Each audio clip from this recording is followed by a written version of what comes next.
Friends, सुनीता's kitchen में आप सबका स्वागत है। तो आज हम उपमा बनाने जा रहे हैं। तो उसके लिए हमने इधर सूजी लिया है 3/4 कप, हमने इधर धनिया लिया है, हमने इधर शिमला मिर्च लिया है, नींबू लिया है, प्याज लिया है, हमने इधर हरी मिर्च ली है, कटी हुई बीन्स और गाजर लिया है। तो हमने इधर एक कढ़ाई ली है, हमने उसके अंदर ऑयल डाला है, उसके अंदर कड़ी पत्ता कटा हुआ और काजू भी डाल दिया है। अब हम उसके अंदर प्याज डाल देंगे, उसमें मिर्ची डाल देंगे। अब हम प्याज को थोड़ा सा रेड कर देंगे।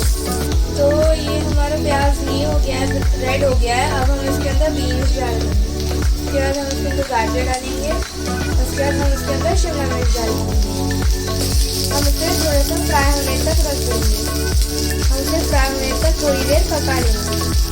तो फ्रेंड्स, हमारे ये पक चुका है। अब हम इसके अंदर 2 कटोरी पानी डालेंगे।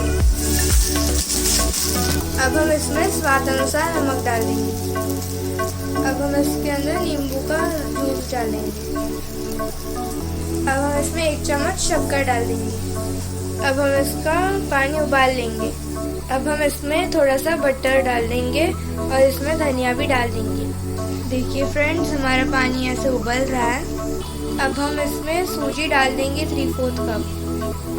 हम इसमें थोड़ा थोड़ा करके सूजी डालेंगे और इसे ऐसे मिक्स करते रहेंगे और थोड़ा थोड़ा करके हम इसके अंदर सूजी डाल देंगे। हम इसे ऐसे मिक्स करेंगे।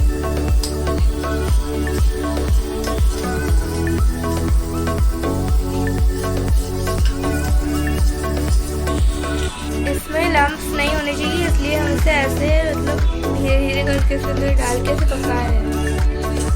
इसमें गुठलियाँ नहीं होनी चाहिए, इसलिए हम इसे ऐसे हिला रहे हैं। अब हम इसे ढक देंगे 5 मिनट तक धीमे आंच पे।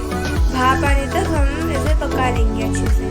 तो फ्रेंड देखिए, हमारा उपमा कैसे खिला खिला हो गया है और ये सर्व करने के लिए रेडी है। तो फ्रेंड्स देखिए, हमारा उपमा बन के रेडी हो चुका है। तो फ्रेंड्स, अगर आपको हमारी रेसिपी पसंद आती है तो इसे लाइक, शेयर एंड सब्सक्राइब ज़रूर करना। तब तक के लिए बाय, और बेल आइकन को भी प्रेस करना। ठीक, बाय।